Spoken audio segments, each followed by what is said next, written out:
అందరికీ నమస్కారం. మరదలు పిల్ల 10వ భాగానికి స్వాగతం. గత భాగంలో కార్తీక్ తన ఆస్తిని కాపాడుకోవడానికి తన మొదటి భార్య అనన్యకు ఇంటిని తిరిగి రాసిచ్చాడు.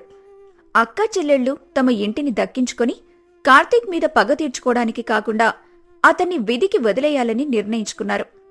కార్తీక్ శ్రేయను పెళ్లి చేసుకోవడానికి సిద్ధమయ్యాడు. కాని విధి విచిత్రమైంది. మనం ఒకటి తలిస్తే దైవం మరొకటి తలుస్తుంది అంటారు. హైదరాబాద్లోని ఒక ఖరీదైన కన్వెన్షన్ హాల్. అది శ్రేయ పెళ్లి వేదిక. ఎటు చూసినా పూల అలంకరణలు, బంగారు వర్ణపు కర్టెన్లు, వేలాది మంది అతిథులు. కార్తీక్ పెళ్లి కొడుకుగా ముస్తాబై కూర్చున్నాడు. అతని పక్కన శ్రేయ ఎరుపు రంగు పట్టుచీరలు, వజ్రాల నగలతో మహాలక్ష్మిలా మెరిసిపోతుంది. అమ్మయ్యా, ఆ ముగ్గురు అక్కాచెల్లెళ్ళు సైలెంట్ అయ్యారు. ఇల్లిచ్చేశాను కాబట్టి వాళ్ళు నోరు మెదపరు. ఇంకొక గంట ఈ తాళి కట్టేస్తే నేను ఈ 200 కోట్ల సామ్రాజ్యానికి రాజుని అని మనసులో అనుకుంటూ మాటిమాటికి గడియారం వైపు చూస్తున్నాడు. క్యాటరింగ్ సెక్షన్లో అనన్య, లావణ్య, దీప తమ పనిలో నిమగ్నమై ఉన్నారు. అనన్య ముఖంలో ఎలాంటి ద్వేషం లేదు, కేవలం ఒక నిర్లిప్తత ఉంది. అక్కా, చూసావా వాడు ఎంత దర్జాగా కూర్చున్నాడో? మనం వాడి బండారం బయట పెట్టుండాల్సిందే. అమాయకురాలైన శ్రేయ వాణ్ణి నమ్మి మోసపోతుంది. మనం ప్రయత్నించాం లావణ్య, కాని కొన్నిసార్లు మనుషులు చెప్పే నిజం కంటే కాలం చూపించే నిజం చాలా బలంగా ఉంటుంది. ఈరోజు కాకపోతే రేపు శ్రేయకు నిజం తెలుస్తుంది. కాని అప్పుడు మనం కారణం కాకూడదు. మనం మన ఇంటిని దక్కించుకున్నాం. మన పిల్లల భవిష్యత్తు ముఖ్యం. వదిలే. అవునులక్కి, వదిలే. పాపం పండినప్పుడు అది పగలక తప్పదు. చూద్దాం ఈ పెళ్లి ఎంతవరకు వెళ్తుందో. హాల్ బయట సెక్యూరిటీ చాలా టైట్గా ఉంది. ఇన్విటేషన్ కార్డు ఉన్న వాళ్లను మాత్రమే లోపలికి పంపిస్తున్నారు. అప్పుడే ఒక ఆటో వచ్చి గేట్ ముందు ఆగింది. అందులోంచి జానకమ్మ దిగింది. కళ్లల్లో ఆవేదన, కోపమున్నాయి. ఆమె చేతిలో ఎలాంటి ఇన్విటేషన్ లేదు, కాని ఆమె సంకల్పం బలంగా ఉంది. ఏమా, ఎక్కడికే? కార్డుందా? కార్డు లేదు, పాడు లేదు. లోపల పెళ్లి చేసుకుంటుంది నా కొడుకు. వాణ్ణి చూడ్డానికి నాకు కార్డు కావాలా? తప్పుకోండి. కొడుకా, లోపల పెళ్లి చేసుకుంటున్నది రమేష్ సార్. ఆయన అనాథ. ఆయనకు తల్లిదండ్రులు లేరు. నువ్వు ఎవరో పిచ్చిదాన్లా ఉన్నావు. వెళ్ళిపో. ఏంటి, అనాథనా? వాడు నన్ను చంపి పెళ్లి చేసుకుంటున్నాడా? రే కార్తిక్, ఎంత పనిచేశావురా! కన్న తల్లిని బతికుండగానే చంపేశావా? అని అంటూ సెక్యూరిటీని తోసేసి గట్టిగా అరుచుకుంటూ లోపలికి పరిగెత్తింది జానకమ్మ. రే కార్తిక్, ఆగ్రా! ఈ పెళ్లి జరగడానికి వీల్లేదు. మండపంలో పురోహితులు మంత్రాలు చదువుతున్నారు. కార్తిక్ శ్రేయ మెడలో తాళి కట్టడానికి సిద్ధమవుతున్నాడు. సరిగ్గా అప్పుడే హాల్ ఎంట్రన్స్ దగ్గర పెద్ద గొడవ వినిపించింది. కార్తిక్, రే కార్తిక్ అన్న కేక వినిపించింది. ఆ కేక వినగానే అతను ఉలిక్కిపడి వెనక్కి చూశాడు. అక్కడ జానకమ్మ మండపం వైపు పరిగెత్తుకుంటూ వస్తోంది. అప్పుడు కార్తిక్ తన మనసులో, అమ్మో, అమ్మ ఇక్కడికిలా వచ్చింది? ఎవరు చెప్పారు? ఇప్పుడు నా బండారం మొత్తం బయటపడిపోతుంది. రమేష్, ఎవరావిడా? నిన్నే పిలుస్తున్నట్టుంది. కార్తిక్ అని ఎవరినంటోంది? తెలియదు శ్రేయ. ఎవరో పిచ్చిదనుకుంటా. బిచ్చగత్తేమో. డబ్బుల కోసం డ్రామాలాడుతోంది. సెక్యూరిటీ, ఏం చేస్తున్నారు? ఆమెను బయట గింటేయండి. ఎవర్రా బిచ్చగత్తే? నేను నీ తల్లినిరా. నవమాసాలు మోసి కనీ పెంచిన తల్లిని. నన్ను అనాథాశ్రమంలో పడేసి ఇక్కడ ఇంకో పెళ్లి చేసుకుంటున్నావా? అది నాకు తెలియకుండా. Pin drop silence. శ్రేయ నిల్చున్న చోటే రాయిలా మారిపోయింది. శ్రేయ, నన్ను నమ్ము. ఈవిడెవరో నాకు తెలియదు. మెంటల్ అనుకుంటా. నన్ను బ్లాక్మెయిల్ చేస్తోంది. జానకమ్మ, చీ కుక్క! కన్న తల్లిని ఎవరో తెలీదంటావా? మెంటలంటావా? అనన్యను మోసం చేశావు. సరేలే, నా కొడుకు సుఖపడతాడని ఊరుకున్నాను. లావణ్యను మోసం చేశావు. పోనీలే, మగబుద్ధి అని సర్దుకున్నాను. ఆఖరికి ఆస్తి కోసం కన్న తల్లిని, కట్టుకున్న భార్యల్ని రోడ్డుపాలు చేశావు. అయినా నేను నిన్ను క్షమించాను. కాని ఇప్పుడు నువ్వనాథనని చెప్పి ఈ అమ్మాయిని కూడా మోసం చేసి పెళ్లి చేసుకుంటున్నావా? నీ పాపం పండిందిరా. జానకమ్మ నోటి నుండి వచ్చిన మాటలు విని శ్రేయకు మైకమొచ్చినంత పనైంది. అనన్య, లావణ్య ఈ పేర్లు ఆమెకు ఎక్కడో విన్నట్టనిపించాయి. ఆమె వెంటనే క్యాటరింగ్ సెక్షన్ వైపు చూసింది. అక్కడ అనన్య, లావణ్య, దీప నిలబడి ఉన్నారు. ఆగు, మీరు మీరు అనన్య, లావణ్య గురించి మాట్లాడుతున్నారా? అంటే ఆ క్యాటరింగ్ చేసేవాళ్లేనా? క్యాటరింగ్ చేసేవాళ్ళ? వాళ్ళు ఇక్కడెందుకుంటారు? వాళ్ళు ఆశ్రమంలో ఉన్నారు కదా. శ్రేయ అనన్య వైపు వేలు చూపిస్తూ, అదిగో అక్కడున్నారు. జానకమ్మ నెమ్మదిగా వెనక్కి తిరిగింది. అక్కడ డైనింగ్ హాల్ దగ్గర అనన్య, లావణ్య, దీప ముగ్గురు నిలబడి ఈ గొడవను చూస్తున్నారు. వాళ్లని చూడగానే జానకమ్మ కళ్ళు పెద్దవయ్యాయి. ఆమె గుండె వేగం పెరిగింది. అనన్య, లావణ్య, దీప, మీరు మీరు ఇక్కడేం చేస్తున్నారు? పని మనుషుల్లా వంటలు చేస్తున్నారా? రే దుర్మార్గుడా, నీ భార్యలు, నీ కన్నం పెట్టిన దేవతలు ఈరోజు నీ పెళ్లిలో ఎంగిలాకులెత్తుతున్నారా? ఇంతకంటే ఘోరముంటుందా? ఇంతకంటే నరకముంటుందా? అమ్మా ప్లీజ్ నోర్ముయ్, వాళ్ళు నాకు సంబంధం లేని వాళ్ళు. సంబంధం లేదా? అనన్య కడుపున పుట్టిన బిడ్డ నీ రక్తం కాదా? లావణ్య కడుపున పుట్టిన ఆడపిల్ల నీ రక్తం కాదా? వాళ్లను రోడ్డు మీద పడేసి నువ్విక్కడ రాజభోగాలు అనుభవిస్తున్నావా? అమ్మాయి, నువ్వు మోసపోకు. వీడు మనిషి కాదు, మృగం. వీడికిప్పటికే 2 భార్యలున్నారు. ఇది 3వ పెళ్లి. ఆస్తి కోసమే నిన్ను పెళ్లి చేసుకుంటున్నాడు. శ్రేయ కన్నీళ్లతో అనన్య వైపు నడిచింది. అనన్య గారు, ఈవిడ చెప్పేది నిజమేనా? రమేష్ అంటే కార్తీక్ మీ భర్త? అందరూ అనన్య వైపు చూస్తున్నారు. అనన్య మౌనంగా తలదించుకుంది. దీప ముందుకొచ్చింది. అవును మేడం, ఆవిడ చెప్పింది అక్షరాల నిజం. కార్తీక్ మా అక్క అనన్యకు మొదటి భర్త, మా అక్క లావణ్య 2వ భార్య. ఇప్పుడు మిమ్మల్ని 3వ పెళ్లి చేసుకోబోతున్నాడు. ఆవిడ సాక్షాత్తు ఆ ప్రబుద్ధుడి తల్లి. నిజం బట్టబయలైంది. శ్రేయ కాళ్ల కింద భూమి కదిలింది. కార్తీక్ ముఖం పాలిపోయింది. అతను పారిపోవడానికి దారి వెతుక్కుంటున్నాడు. కాని ఈ షాక్ అందరికంటే ఎక్కువగా జానకమ్మను తాకింది. తన కొడుకు ఇంత నీచుడా? కోడళ్ళు కళ్ల ముందే పని మనుషుల్లా మారిపోయారా? ఆ దృశ్యం ఆమె గుండెను పిండేసింది. విపరీతమైన ఆవేదన, కోపం, అవమానం ఆమె వయసు మళ్లిన శరీరం తట్టుకోలేకపోయింది. అమ్మో, గుండె, నా గుండె! రే కార్తిక్, ఎంత పనిచేశావురా! ఊపిరాడక కళ్ళు తేలేసి అక్కడికక్కడే కుప్పకూలిపోయింది జానకమ్మ. అత్తయ్యా, అత్తయ్యా, లేవండి! కార్తిక్ మాత్రం శిలలా అలాగే నిలబడ్డాడు. తల్లి పడిపోయినా అతనిలో చలనం లేదు. అతని భయమంతా తన పెళ్లి ఆగిపోతుందా అనే దానిపైనే ఉంది. ఎవరైనా డాక్టర్ని పిలవండి, అంబులెన్స్, క్విక్! అత్తయ్య, కళ్ళు తెరవండి! మండపం మొత్తం గందరగోళం. పెళ్లి మంత్రాలు ఆగిపోయాయి. అతిథులు గుసగుసలాడుకుంటున్నారు. వీడింత నీచుడా? తల్లిని కూడా మోసం చేశాడా అని కార్తిక్ ని తిడుతున్నారు. శ్రేయ కార్తిక్ వైపు అసహ్యంగా చూసింది. నీ తల్లి చనిపోతుంటే నువ్వు బొమ్మలా చూస్తున్నావా? నువ్వు మనిషివా లేక రాక్షసుడివా? గెటౌట్! ఈ పెళ్లి క్యాన్సిల్! నీలాంటి మోసగాన్ని నేను పెళ్లి చేసుకోను! ఆ మాట వినగానే కార్తిక్ కుప్పకూలిపోయాడు. పెళ్లి ఆగిపోయింది. ఆస్తి పోయింది, పరువు పోయింది. ఇప్పుడు తల్లి కూడా. City hospital. జానకమ్మ పరిస్థితి విషమంగా ఉంది. బయట కారిడార్లో అనన్య, లావణ్య, దీప ఏడుస్తూ కూర్చున్నారు. శ్రేయ కూడా అక్కడే ఉంది. ఆమె ఇంకా పెళ్లి బట్టల్లోనే ఉంది. ఆమె అనన్య వాళ్లను ఓదారుస్తోంది. కార్తిక్ మాత్రం ఒక మూల తల పట్టుకుని ఉన్నాడు. ఎవ్వరూ అతనితో మాట్లాడటం లేదు. డాక్టర్ బయటికొచ్చాడు. పేషెంట్ పరిస్థితి చాలా క్రిటికల్ గా ఉంది. Massive heart attack, brain stroke కూడా వచ్చింది. ప్రస్తుతం కోమాలో ఉన్నారు. వచ్చే 24 గంటలు చాలా ముఖ్యం. స్పృహ వస్తే బతుకుతారు, లేదంటే... ఈ మాట వినగానే కార్తిక్ గుండె ఆగినంత పనైంది.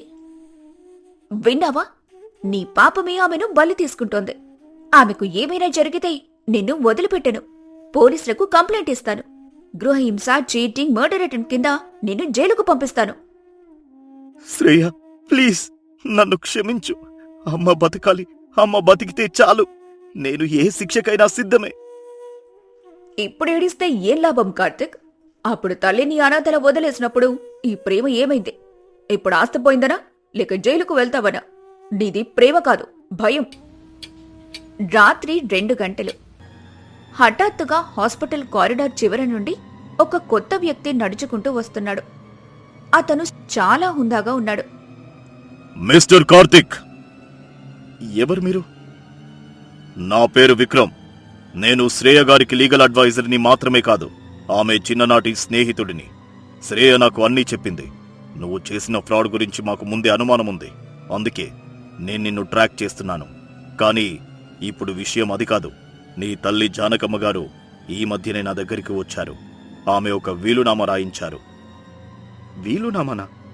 అమ్మ దగ్గర ఆస్తి ఏముంది? ఆమె దగ్గర ఆస్తి లేదు, కానీ ఆమె భర్త అంటే మీ నాన్నగారు దాచిపెట్టిన ఒక రహస్య ఆస్తి ఉంది. దాని విలువ సుమారు 50 కోట్లు. ఆ ఆస్తి తాలూకు పేపర్స్ ఆమె నా దగ్గర భద్రపరిచారు. ఈ మాట వినగానే అనన్య, దీప, లావణ్య, శ్రేయ అందరూ ఆశ్చర్యపోయారు. కార్తిక్ కళ్ళు మెరిశాయి. 50 కోట్ల? అది నాదే కదా? నేను ఒక్కడనే కొడుకును. ఆ ఆస్తి నాకే చెందుతుంది. అక్కడే ఒక ట్విస్ట్ ఉంది కార్తీక్. జానకమ్మ గారు ఆ వీలునామాలో ఒక కండిషన్ పెట్టారు. ఆమె బతికుంటే ఆమె ఇష్ట ప్రకారం ఎవరికైనా ఇవ్వచ్చు. ఒకవేళ ఆమె చనిపోతే ఆ ఆస్తి ఎవరికి చెందాలో ఆమె ముందే రాసి పెట్టారు. ఆ పేరున్న కవరు ఆమె చనిపోయిన తర్వాతే ఓపెన్ చేయాలి. ఆ పేరెవరిది? నాదే కదా? చెప్పు విక్రమ్. నేను చెప్పలేను, కానీ ఆవిడ ఆఖరి కోరిక ప్రకారం ఆమె స్పృహలోకి రాకపోతే ఆ ఆస్తి మొత్తం అనాథాశ్రమానికి వెళ్తుంది. కానీ ఆమె స్పృహలోకి వచ్చి తనంతట తానుగా ఆ కవర్ ఓపెన్ చేయమంటేనే అందులో ఉన్న వ్యక్తికి ఆస్తి దక్కుతుంది. సో నువ్వు ప్రార్థించు కార్తీక్. నీ తల్లి బతకాలి. బతికితేనే నీకు ఆస్తి దక్కే ఛాన్స్ ఉంది. చనిపోతే చిల్లి గవ్వ కూడా రాదు. పరిస్థితి ఇప్పుడు తారుమారైంది. ఇంతసేపు కార్తిక్ తల్లి చనిపోయినా పర్లేదు, పీడ వదిలిపోతుంది అనుకున్నాడు. కాని ఇప్పుడు ఆ 50 కోట్ల ఆస్తి కోసం తల్లి బతకాలని కోరుకుంటున్నాడు. అనన్య, లావణ్య ప్రేమతో అత్తగారు బతకాలని కోరుకుంటున్నారు. శ్రేయ కార్తిక్ కుట్రలు ఇంకా ఏమున్నాయో అని ఆసక్తిగా చూస్తోంది. దీప మాత్రం విక్రమ్ వైపు అనుమానంగా చూస్తోంది. ఈ విక్రమ్ ఎవరు? నిజంగానే లాయరా లేక ఇదంతా ఇంకో నాటకమా? జానకమ్మ గారి దగ్గర నిజంగానే 50 కోట్లున్నాయా? ఇందులో ఏదో మర్మముంది. అంతలో ఐసీయూలో మానిటర్ శబ్దం మారింది. డాక్టర్ బయటికొచ్చి, అందరూ లోపలికి రండి, పేషెంట్ కదిలారు, ఏదో చెప్పడానికి ప్రయత్నిస్తున్నారు అని అరిచారు. అందరూ లోపలికి వెళ్లారు. జానకమ్మ కళ్ళు తెరిచింది. ఆమె చూపు కార్తిక్ మీద కాదు, అనన్య మీద పడింది. ఆమె వణుకుతున్న చేతిని పైకి ఎత్తి అనన్యను పిలిచింది. అనన్య దగ్గరికి వెళ్ళింది. జానకమ్మ అనన్య చెవిలో ఏదో చెప్పింది. అది వినగాని అనన్య ముఖంలో రంగులు మారాయి. ఆమె షాక్ అయి కార్తిక్ వైపు చూసింది. అత్తయ్య, నిజమా? జానకమ్మ తల ఊపి కళ్ళు మూసేసుకుంది. ఏం చెప్పింది? అమ్మ ఏం చెప్పింది అనన్య? ఆ ఆస్తి గురించే కదా? ఆస్తి గురించి కాదు కార్తిక్, నీ గురించి, నీ జన్మరహస్యం గురించి. జన్మరహస్యమా? జానకమ్మ అనన్యకు చెప్పిన ఆ రహస్యమేంటి? కార్తిక్ నిజంగానే జానకమ్మ కొడుకా లేక దత్తపుత్రుడా? ఆ 50 కోట్ల ఆస్తి ఎవరికి చెందుతుంది? శ్రేయ ఇప్పుడు ఏం చేయబోతుంది? ఈ మలుపులతో కూడిన కథనం పార్ట్ 11లో కొనసాగుతుంది. సస్పెన్స్ ఇంకా మిగిలే ఉంది. 25 ఏళ్ల అజ్ఞాతం వీడి శారద తిరిగి రాబోతుంది. ఆమె రాక సూర్య పుట్టుక వెనుక ఉన్న భయంకరమైన నిజాన్ని వెలుగులోకి తెస్తుందా? లేక ఆ నిజాన్ని శాశ్వతంగా సమాధి చేసి కొత్త బంధాలకు ఊపిరిపోస్తుందా? గాయపడిన మనసులతో శంకర్, సూర్య, రోజాలు కేరళకు ప్రయాణమయ్యారు. ఈ ప్రయాణం కేవలం శారదను కలవడానికి కాదు, తమని తాము తిరిగి కనుగొనడానికి, క్షమ అనే గుణాన్ని అర్థం చేసుకోవడానికి, శాంతి అనే తీరాన్ని చేరుకోవడానికి చేస్తున్న ప్రయాణం. కేరళలోని ఆశ్రమం పచ్చని ప్రకృతి ఒడిలో పక్షుల కిలకిలరావాల మధ్య ప్రశాంతంగా ఉంది ఆ ఆశ్రమం. శంకర్, సూర్య, రోజా ముగ్గురు ఆశ్రమ నిర్వాహకులతో కలిసి ఒక చిన్న కుటీరం వైపు నడుస్తున్నారు. శంకర్ గుండె వేగంగా కొట్టుకుంటోంది. 25 ఏళ్ల తర్వాత తన శారదను చూడబోతున్నాడు. సూర్యముఖంలో చెప్పలేని ఆందోళన, గందరగోళం. తను ఎప్పుడూ చూడని, చనిపోయిందనుకున్న ఆవిడని కలవబోతున్నాడు. రోజా వాళ్ళిద్దరికీ ధైర్యం చెబుతున్నా ఆమె మనసులో కూడా అలజడే. వాళ్ళు ఆ కుటీరం ముందు ఆగారు. లోపల నుండి వీణ శబ్దం మృదువుగా వినిపిస్తోంది. నిర్వాహకుడు లోపలికి వెళ్లి ఆవిడను కలవడానికి ఎవరో వచ్చారని చెప్పాడు. కొద్దిసేపటికి తెల్లటి చీరలో, ముఖంలో ప్రశాంతత, కళ్లలో కరుణతో ఒక మహిళ బయటకొచ్చింది. ఆమె ముఖం మీద వయసు గీతలు పడ్డా ఆ రూపం శంకర్కి సుపరిచితమే. ఆమె శారద. శారద తన ముందు నిలబడిన శంకర్ని చూసి ఒక్కసారిగా విగ్రహంలా నిలబడిపోయింది. ఆమె కళ్ల నుండి నీళ్లు ధారగా కారాయి. ఇన్నేళ్లుగా తన గుండెల్లో దాచుకున్న బాధ, ప్రేమ అన్నీ కన్నీళ్ల రూపంలో బయటకొచ్చాయి. శంకర్. శంకర్ ఏడుస్తూ ఒక అడుగు ముందుకేసి, శారదా. ఇద్దరూ మాటలు లేకుండా కళ్లతోనే మాట్లాడుకున్నారు. వాళ్ల మధ్య ఉన్న దూరం, కాలం అన్నీ ఒక్క చూపుతో కరిగిపోయాయి. శారద దృష్టి తర్వాత సూర్య మీద పడింది. ఆమె అతన్ని తదేకంగా చూసింది. ఆమె చూపుల్లో ప్రేమ, జాలి, ఏదో తెలియని బాధ ఉన్నాయి. ఆ చూపులకు సూర్యకు ఇబ్బందిగా అనిపించింది. శారదా, వీడు సూర్య, నా కొడుకు. శారద ఒక చిన్న నవ్వుతో, తెలుసు, చాలా పెద్దవాడయ్యాడు. నా ఆశీస్సులు ఎప్పుడు వాడికుంటాయి. ఆమె తర్వాత రోజాను చూసింది. రోజా ముందుకొచ్చి, నమస్తే అత్తయ్యగారు, నేను రోజా, సూర్య భార్యను. శారద ఆమెను ప్రేమగా పైకి లేపి నుదుటి మీద ముద్దు పెట్టుకుంది. నీ గురించే విన్నానమ్మా. నాకోసం, నిజం కోసం నువ్వు చేసిన పోరాటం నాకు తెలిసింది. నువ్వు నా కోడలివి కాదు, కూతురివి. ఆ నలుగురి మధ్య మాటలు కరువయ్యాయి. కేవలం భావోద్వేగాలు మాత్రమే రాజ్యమేలాయి. ఆశ్రమంలోని ఒక ప్రశాంతమైన ప్రదేశం. శంకర్, శారద ఇద్దరూ ఒంటరిగా మాట్లాడుకుంటున్నారు. 25 ఏళ్ల నాటి ప్రశ్నలకు సమాధానాలు వెతుక్కుంటున్నారు. ఎందుకిలా చేశావు శారదా? ఎందుకు నన్ను వదిలి వెళ్ళిపోయావు? నేను నిన్ను ఎంతగా ప్రేమించానో నీకు తెలియదా? నువ్వు చనిపోయావని తెలిసి నేను ఎన్ని రోజులు నరకమనుభవించానో తెలుసా? నాకు తెలుసు శంకర్, నన్ను క్షమించు. కాని ఆ రోజు నాకు వేరే దారి కనిపించలేదు. ఒకవైపు నా ప్రేమ, మరోవైపు ఒక పసిప్రాణం. నా కళ్ల ముందు నా అక్క ఆ పసిబిడ్డను బావిలో పడేస్తానంటే నేను తట్టుకోలేకపోయాను.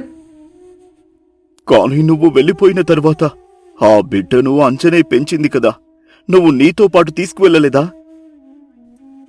లేదు. ఆ రాత్రి నేను ఆ బిడ్డను తీసుకుని ఊరి పొలిమేరల్లో ఉన్న మా పాత నమ్మకస్తురాలైన దాసి ఇంటికి వెళ్లాను. కాని ఆ తర్వాత రోజు ఉదయం అక్క మనుషులొచ్చి నన్ను బెదిరించి ఆ బిడ్డను నా దగ్గర నుండి లాక్కెళ్లిపోయారు. ఈ బిడ్డ నా దగ్గరే ఉంటాడు, నువ్వు ఎవరికైనా నిజం చెప్పాలని చూస్తే ముందు వీణ్ణి, తర్వాత నిన్ను చంపేస్తానని అక్క నన్ను బెదిరించింది. నా బిడ్డ ప్రాణాల కోసం నేను ఆ ఊరినే వదిలి పారిపోయాను. ఈ నిజం విన్న శంకర్ నిశ్చేష్టుడయ్యాడు. అంటే శారద సూర్యను కాపాడటం కోసమే ఇన్ని త్యాగాలు చేసింది. అంటే సూర్య గురించి? ఆ విషయం ఇక వద్దు శంకర్. గతం గతః. సూర్య ఇప్పుడు నీ కొడుకు, నువ్వే వాడి తండ్రి. ఆ నిజం మారదు. వాడి పుట్టుక వెనుక ఉన్న పాపాన్ని మనం ఎత్తి చూపించి వాడి జీవితాన్ని నాశనం చేయకూడదు. ఆ రహస్యం మనతోనే సమాధి అయిపోవాలి. కానీ శారదా, ప్లీజ్ శంకర్, నా మాట విను. వాడికొక తల్లి ప్రేమ దక్కలేదు. కనీసం తండ్రి ప్రేమకైనా దూరం చెయ్యకు. వాడు ఎప్పటికీ నీ కొడుకే, ఈ ప్రపంచానికి కూడా. శారద మాటల్లోని ఔన్నత్యానికి శంకర్ తల వంచాడు. ఆమెది కేవలం ప్రేమ కాదు, త్యాగమని ఆయనకు అర్థమైంది. అదే ఆశ్రమం మరోచోట సూర్య రోజా ఇద్దరూ నాకేం అర్థం కావడం లేదు రోజా. శారద అత్తయ్యను చూస్తుంటే నాకేదో తెలియని ఆప్యాయత కలుగుతోంది. కాని అదే సమయంలో నా తల్లి చేసిన ద్రోహం గుర్తొచ్చి నా మీద నాకే అసహ్యం వేస్తోంది. నేనొక హంతకురాలి కడుపున పుట్టాను. అలా అనకండి సూర్య.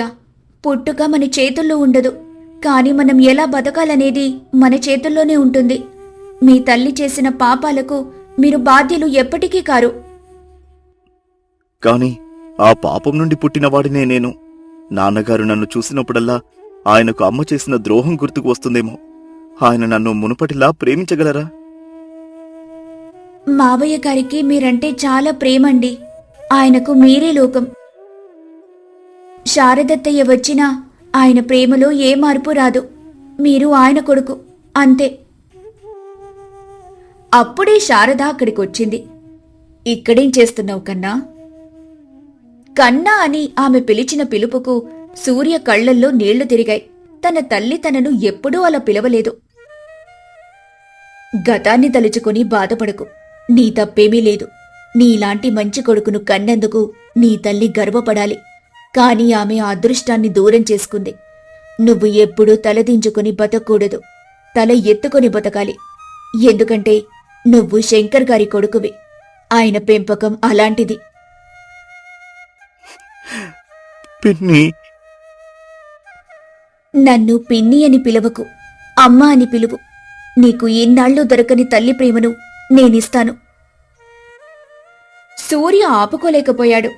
ఆమెను కౌగిలించుకొని చిన్న పిల్లాడిలా ఏడ్చేశాడు. ఇన్నాళ్లు తన గుండెల్లో గూడుకట్టుకున్న భారం, నొప్పి, అపరాధ భావన అన్నీ కన్నీళ్ల రూపంలో బయటకొచ్చేశాయి. రోజా ఆ దృశ్యాన్ని చూస్తూ ఆనంద బాష్పాలు రాల్చింది. ఒక వారం తరువాత నలుగురు తిరిగి ఇంటికొచ్చారు. కాని ఇప్పుడు వాళ్ళు నలుగురు కాదు, ఒక పరిపూర్ణమైన కుటుంబం. శారద రాకతో ఆ ఇంటికి కొత్త కళ వచ్చింది. ఆమె తన ప్రేమతో, ఓపికతో ఇంటి వాతావరణాన్ని పూర్తిగా మార్చేసింది. రోజా, శారద ఇద్దరూ అత్తాకోడళ్లలా కాకుండా తల్లి కూతుర్లులా కలిసిపోయారు. రోజా తన గడుసు అత్త స్థానంలో ఒక ప్రేమమూర్తి అయిన అమ్మను చూసుకుంది. శారద రోజాలో తనను చూసుకుంది. శంకర్ జీవితంలోకి సంతోషం తిరిగొచ్చింది. తన మొదటి ప్రేమ తనతోనే ఉందని, తన కొడుకు కోడలు ఆనందంగా ఉన్నారని చూసి ఆయన తృప్తి చెందారు. సూర్య పూర్తిగా మారిపోయాడు. శారదను అమ్మా అని పిలుస్తూ ఆమెలో తన కన్నతల్లిని చూసుకున్నాడు. రోజా మీద అతని ప్రేమ, గౌరవం రెట్టింపయ్యాయి. తన జీవితంలోకి వెలుగును తెచ్చిన దేవతగా ఆమెను చూసుకున్నాడు. సూర్య పుట్టుక గురించిన నిజం ఆ నలుగురి మధ్యే ఒక రహస్యంగా ఉండిపోయింది. అది ఎప్పటికీ బయటకి రాకూడదని, సూర్య సంతోషమే ముఖ్యమని వాళ్లు నిర్ణయించుకున్నారు. 6 నెలలు గడిచాయి. ఒక అందమైన సాయంత్రం వేళ రోజా, సూర్య ఇద్దరూ టెర్రస్ మీద వాళ్లు కొత్తగా పెంచిన పూల మొక్కల మధ్య కూర్చొని ఉన్నారు. థ్యాంక్ యూ రోజా. దేనికి? అన్నిటికీ. నా జీవితంలోకి వచ్చినందుకు, నా కుటుంబాన్ని కాపాడినందుకు, నన్ను తిరిగి ఇచ్చినందుకు, నాకొక కొత్త అమ్మనిచ్చినందుకు. నువ్వు లేకపోతే నేనేమైపోయేవాడినో ఊహించుకోలేను. నువ్వే నా ధైర్యం. మీరు నా ప్రాణం సూర్య. మీ సంతోషం కంటే నాకు ఏదీ ముఖ్యం కాదు. కింద నుండి శంకర్, శారద నవ్వుతూ మాట్లాడుకుంటున్న శబ్దాలు వినిపిస్తున్నాయి. ఆ ఇంట్లో ఇప్పుడు గొడవలు లేవు, కేకలు లేవు. కేవలం ప్రేమ, నవ్వులు, ఆనందం మాత్రమే ఉన్నాయి. అప్పుడే రోజా ఫోన్కు ఒక మెసేజ్ వచ్చింది. Unknown number. ఆమె గుండె ఒక్క క్షణం ఆగి మళ్లీ కొట్టుకుంది. భయంతో మెసేజ్ ఓపెన్ చేసింది. నిజం గెలిచింది. న్యాయం జరిగింది. శారదమ్మకు సంతోషం దొరికింది. ఇక నా అవసరం ఇక్కడ లేదు. నా గుర్తింపు ఎప్పటికీ ఒక రహస్యమే. నీలాంటి ధైర్యవంతురాలైన ఆడపిల్లలున్నంతవరకు ఈ సమాజంలో నిజం ఎప్పటికీ ఓడిపోదు. నీ కుటుంబంతో సంతోషంగా ఉండు. నీ శ్రేయోభిలాషి. ఆ మెసేజ్ చదివిన రోజా కళ్ల నుండి ఆనంద బాష్పాలు రాలాయి. ఆ అజ్ఞాత వ్యక్తి ఎవరో తనకు ఎప్పటికీ తెలియకపోవచ్చు. కాని అతను ఒక దేవదూతలా వచ్చి తన జీవితాన్ని, తన కుటుంబాన్ని కాపాడాడని ఆమెకు తెలుసు. మరుసటి రోజు ఉదయం ఇంట్లో ఒక చిన్న సత్యనారాయణ వ్రతం ఏర్పాటు చేశారు. నలుగురు కొత్త బట్టలు కట్టుకొని ఎంతో సంతోషంగా పూజలో కూర్చున్నారు. పూజారి మంత్రాలు చదువుతుంటే రోజా కళ్ళు మూసుకొని దేవుడికి కృతజ్ఞతలు చెప్పుకుంది. తెలివైన కోడలు గడుసువత్త అనే కథలో చివరికి తెలివే గెలిచింది, ప్రేమ గెలిచింది, న్యాయము గెలిచింది. ఆమె కళ్ళు తెరిచి చూసింది. తన పక్కన సూర్య ప్రేమగా తననే చూస్తున్నాడు. ఎదురుగా శంకర్, శారద ఒకరినొకరు చూసుకుని తృప్తిగా నవ్వుకుంటున్నారు. ఆ నలుగురి ముఖాల్లోని వెలుగు ఆ ఇంటికి కొత్త దీపావళిని తెచ్చింది. పూజ పూర్తయిన తర్వాత అందరూ హాల్లో కూర్చొని ప్రసాదం తింటున్నారు. రోజా, నువ్వు ఈ ఇంట్లోకి కోడలిగా కాదు, ఒక వెలుగులా వచ్చావమ్మా. మా జీవితాల్లోని చీకటిని పారద్రోలావు. మా శారద స్థానంలో మాకింకో శారద దొరికింది. రోజా, ఐ లవ్ యూ. నా చివరి శ్వాస వరకు నిన్ను ప్రేమిస్తూనే ఉంటాను. రోజా ముఖం సిగ్గుతో ఎర్రబడింది. ఆమె ఆనందానికి అవధుల్లేవు. ఒకప్పుడు తను అగ్నిప్రవేశం చేసిన ఈ ఇల్లు ఇప్పుడు తనకు స్వర్గంలా అనిపిస్తుంది. గడుసువత్త పెట్టిన కష్టాలు తన తెలివికి పదును పెట్టాయని, ఆ కష్టాలే తనను ఇంత ధైర్యవంతురాల్ని చేశాయని ఆమె గ్రహించింది. కష్టాలు మనల్ని నాశనం చేయడానికి రావు, మనలోని శక్తిని, ధైర్యాన్ని బయటకు తీసుకురావడానికి వస్తాయి. ఆ మాటలు అక్షరాల నిజమని రోజా జీవితం నిరూపించింది. తన తెలివితో, ఓపికతో, ధైర్యంతో, ప్రేమతో ఆమె తన కుటుంబాన్ని గెలిచింది, తన జీవితాన్ని గెలిచింది.